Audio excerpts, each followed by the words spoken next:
ይሄው አያችሁ አይደለ እሷን እንዴት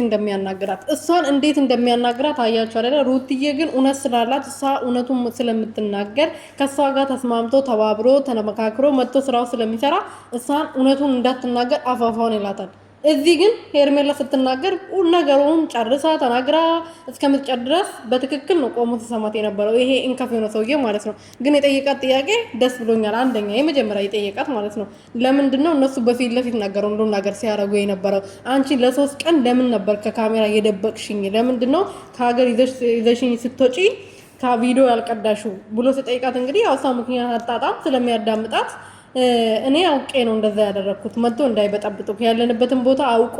ያ ጭንቀት ተመልሶ እንዳይመጣብክ ነበር እንደዛ ሳደርግ የነበረው ብላለች ሰላም ቤተሰቦቼ እንዴት ናችሁልኝ እኔ በጣም ደህና ነኝ እግዚአብሔር ይመስገን በያላችሁበት ሰላማችሁ ብዙ ትርፍርፍ ይበልልኝ ለዚህ ቤት ለዚህ ቻናል አዲስ ሆናችሁ ሰብስክራይብ ሼር ላይክ እያደረጋችሁ ቤተሰብ እንድትሆኑበት እና እየጠየቅኩኝ አሁን አብርሃም እየጠየቀ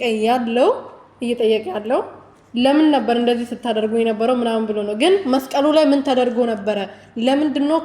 ማተቡ በተደጋጋሚ ይውጣ ብላችሁ ያ ሁሉ ቪዲዮ የሰራችሁት ብሎ ለምን አልጠየቀም እስካሁን ድረስ አያችሁ አይደለ እንዴት የሰው ንቀት እንዳለበት የኦዲየንሱ ክብር ቢኖር ኖሮ እሱን ይጠይቅ ነበር